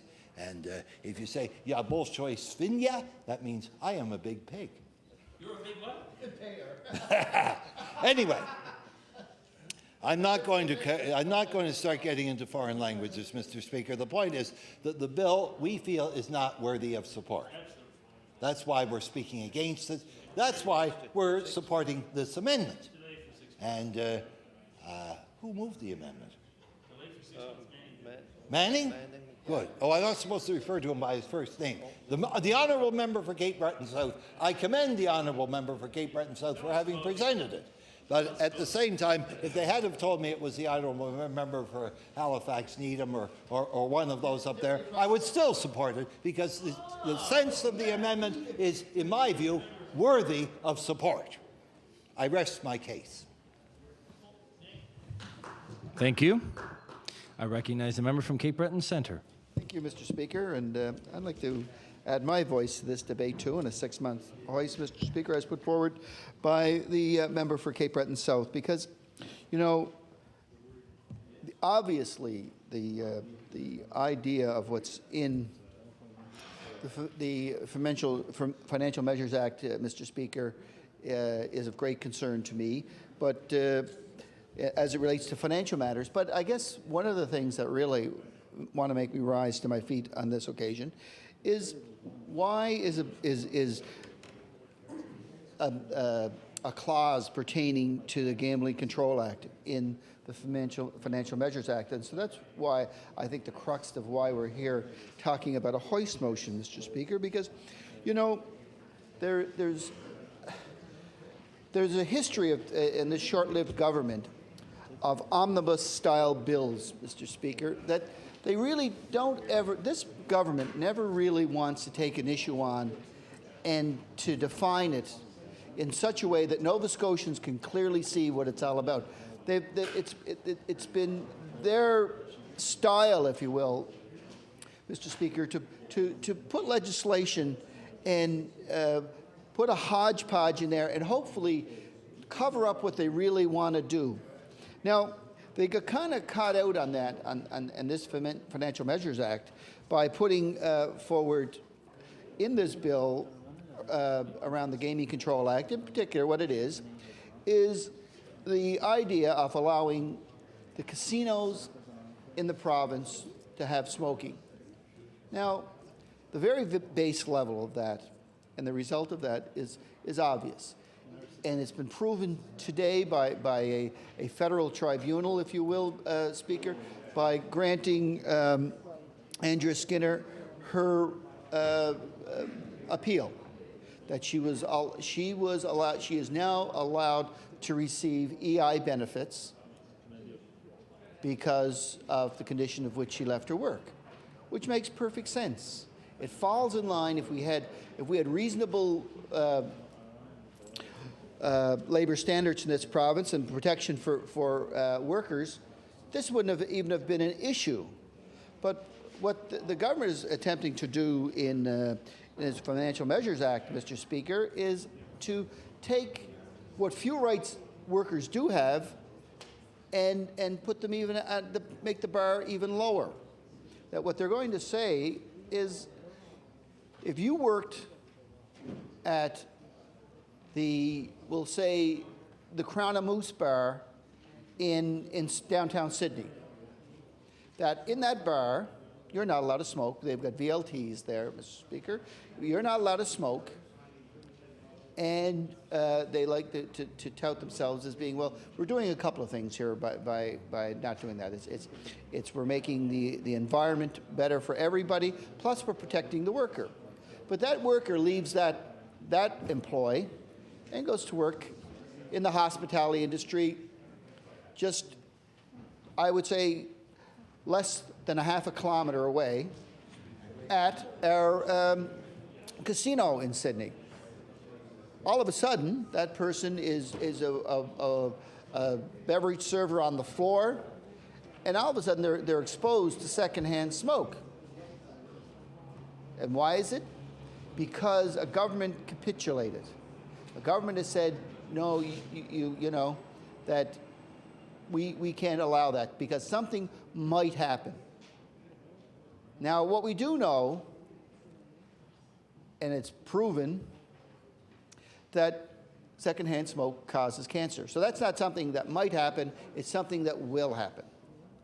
Now, the government would have you believe that they're being proactive, and they're saying, look, we can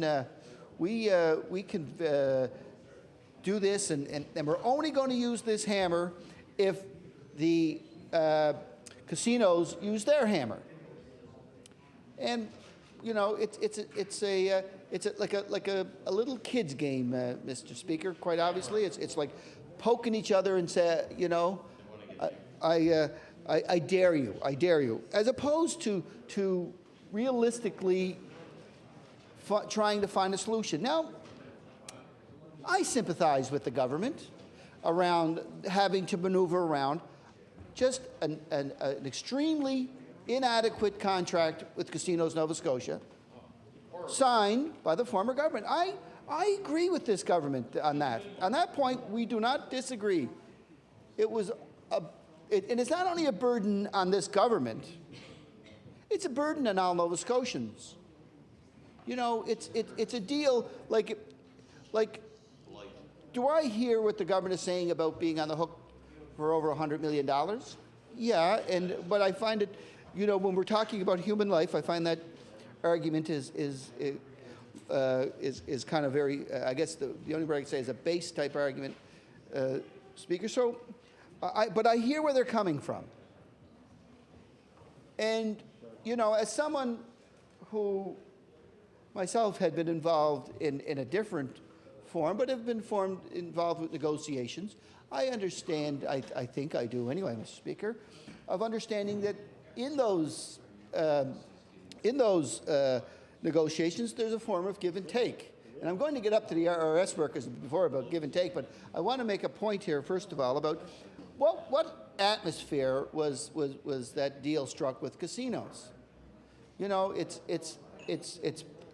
that's a pretty big clause to give to any one side in the negotiations, Mr. Speaker. Why would you give them that? I think what would be important to see those negotiations tabled in this House, Mr. Speaker, so you could actually understand the contextual form those negotiations took.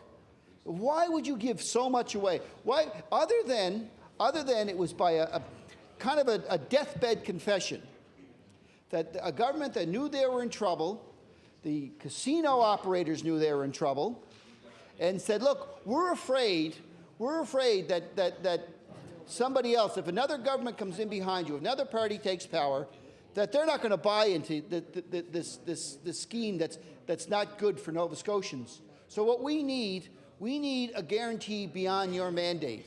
We need a guarantee that will inhibit any government to come in and say, look, casinos are not good for Nova Scotians, that this is not a good deal for Nova Scotians, and we're going to get out of it. So the government of the day says, well, what will it take? What will it take for you guys to sign on this dotted line?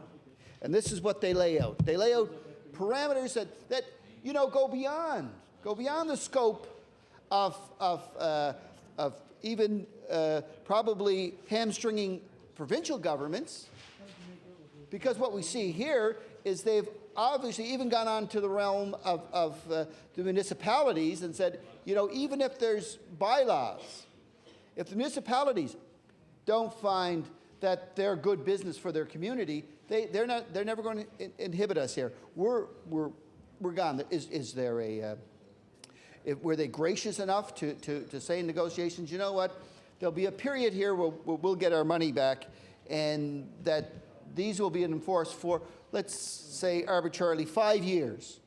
We'll have made our money back, and the penalties are scaled back, Mr. Speaker. Was that the style of negotiations? No, you know, in 100 years, when probably everybody in this room ceased to exist, that will still be enforced. That will still be enforced on the residents of this province. That's, you know, that's, I would suspect would be in some ways probably more binding than a lot of things in our own reconstituted Constitution, Mr. Speaker, when we repatriated the Constitution. That we cannot get at this. And that's why I'm saying, Speaker, that we can't allow an indeterminate amount of time. That's why we need 6 months to come and look at what this impacts, Speaker. I wonder if the member from Cape Breton Centre would allow an introduction. Certainly. I recognize the member from Preston on an introduction. Thank you very much, Mr. Speaker. In the gallery, in the East Gallery, I'd like to introduce to the House a very young constituent of mine from East Preston, Mr. Nicholas Brooks, who's taken an interest in politics and community affairs, and I'd like to have him recognized to the House, and welcome to the House today.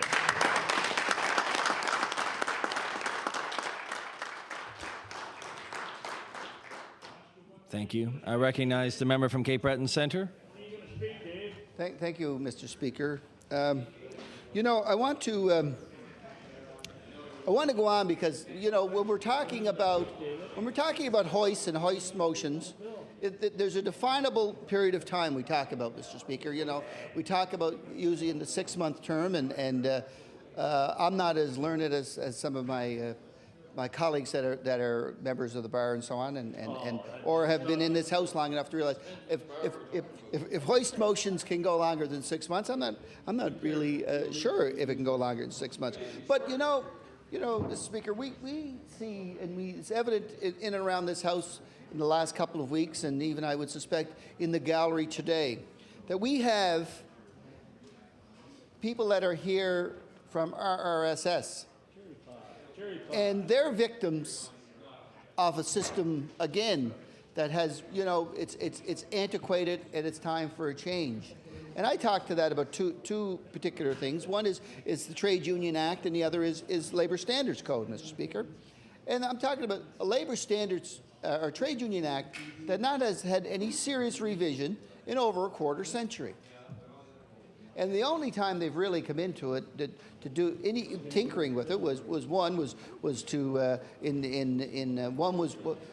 as they say, load at the bases, and the other party, the Tories, hit the home run as far as draconian efforts around labor standards. And that was the infamous Michelin Bill, which is clearly a piece of legislation designed to prevent workers from organizing. So it's as simple as that. The Jerry Regan government started it, and certainly the John Buchanan government put the cherry on top for industry. And what it does, this is not an anti-one employer, and as someone would want purport it to be, what it is. When you're talking about negotiations, it's what I've said previous, Mr. Speaker, is that everybody has to start off on an even playing field, and that's the. I would say to you, Mr. Speaker, that's the essence of our judicial system. That everybody is treated fairly and equally. That nobody is. There's no weight given in any one direction, and then we have to come and find common ground. But Mr. Speaker, this government and its predecessors from the late 60s to the early 70s to the 80s to the 90s and into this millennium will not recognize that for workers, Mr. Speaker. It's a fundamental right that workers should and workplace democracy has to have a place. We want to go and talk as if that is something that's that's it's so far removed. You know, Mr. Speaker, that's almost it's hard to talk in these terms even now because that's almost 20 years removed, Orwellian type of atmosphere, Mr. Speaker. You know, we see that these things should be fair. That these workers, for instance, are here today, wanting to get to the table and bang out a deal. Yet we have a premier that says that they should go back to the table, but doesn't want to provide any weight. We have a minister who tells us that now that they're adequately paid. But yet what we have here is the two parties that are at the table, one saying no, our remuneration for the work we do is not adequate, and it's not adequate for various reasons, not the least of which is employees in other settings get paid more. That it's not adequate in the setting of the reality of being able to buy goods and services and help the economy grow. You know, Mr. Speaker, we often lose sight, and especially governments and preceding governments in this province, of what workers do with their pay envelopes. Mr. Speaker, I would willing to bet, I could look up in that gallery there today, Mr. Speaker, and say that not one of those people have an offshore bank account. And what they do, if with the meager salaries they're getting, if they're fortunate enough to have a private RRSP, well, as you know, tax rules say that I think it's 80 or 75% of that has to be invested in Canadian funds, whether they're growth funds, mutual funds, and so on. So it's that's all within our economy. So it's all money that's being generated. And those people, when they go, they don't trundle off to Florida to buy a car. They do it within 20 to 30 kilometers of where they live. And so that, they buy their car off their neighbors, and they buy furnishings, they rent or mortgage to buy a home. So this just makes so much sense that workers are paid properly in this province, because that's where it goes, Mr. Speaker. There's been much talk earlier in the day about the member from Glace Bay and his fairy tales regarding how the Liberal Party did such an admirable job with the finances of this province.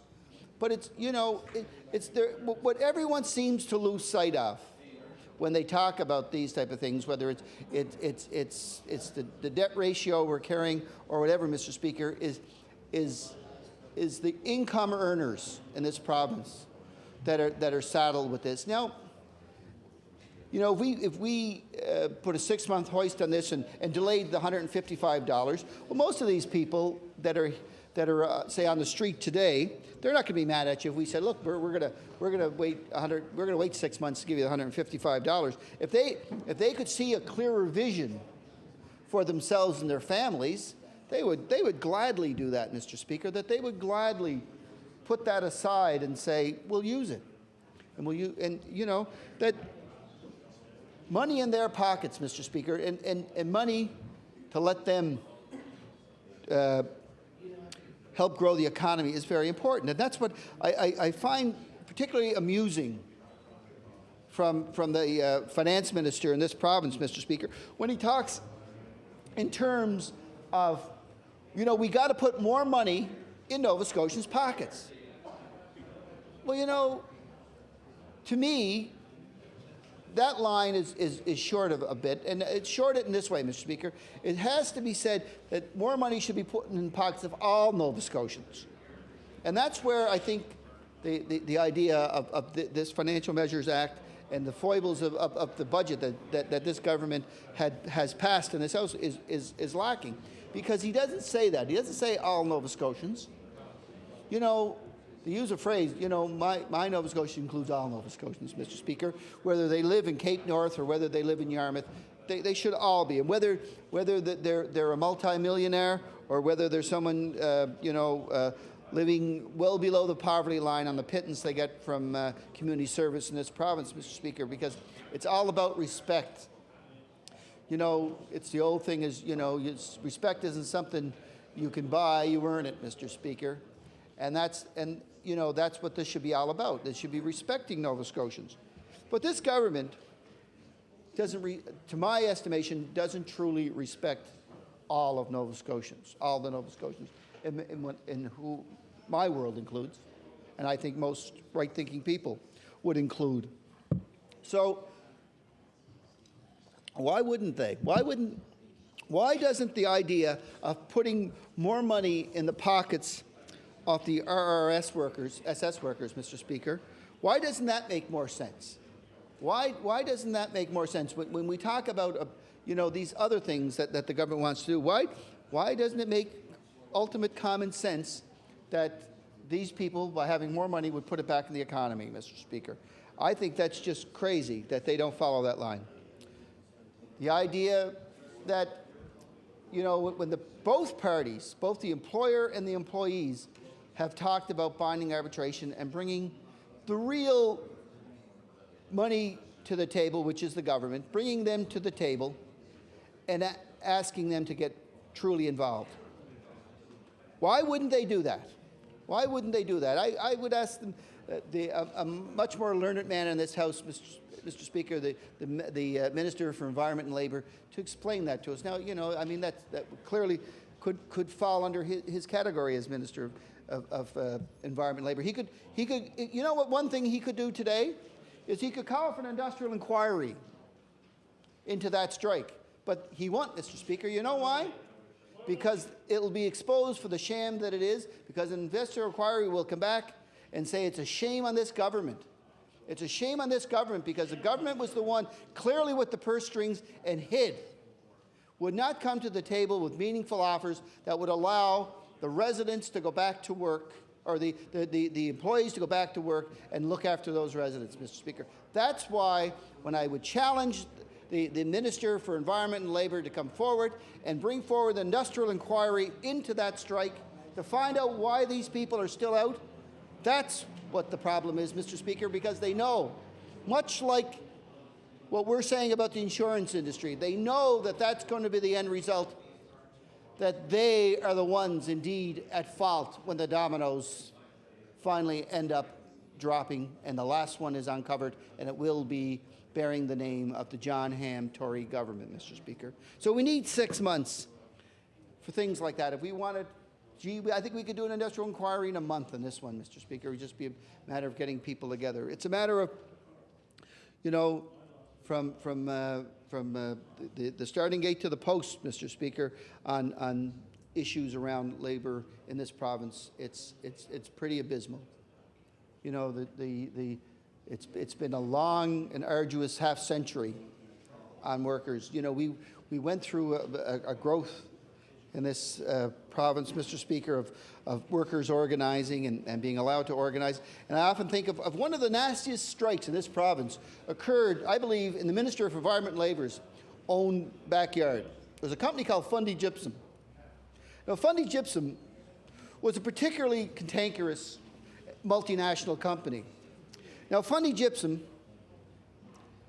would never, ever, ever, in the course of collective bargaining, when the collective bargaining went past the date of the collective agreement, if they signed, Fundy Gypsum would never, ever go back and pay back wages and those things. And they had one of the ugliest strikes in this province over that, Mr. Speaker.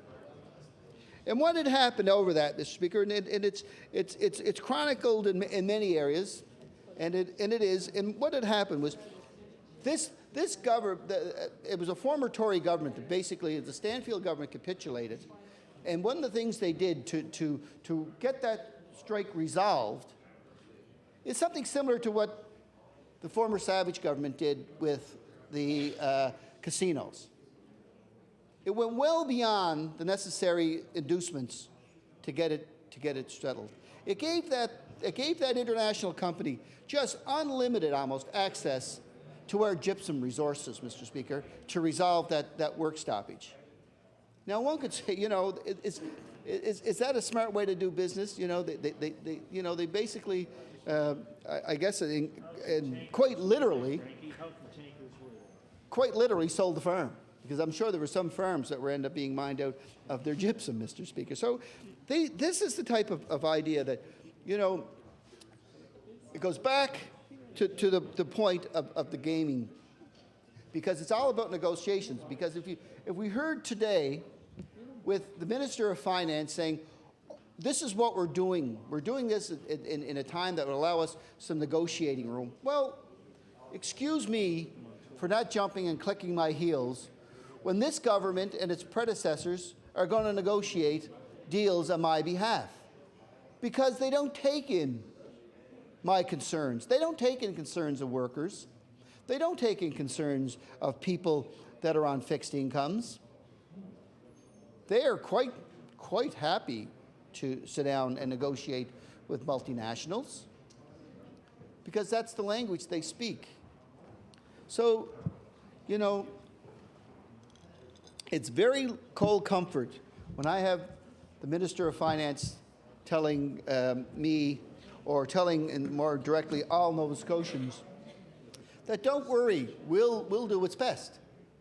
Well, I don't believe they'll do what's best for Nova Scotians. They'll do what's best to expedite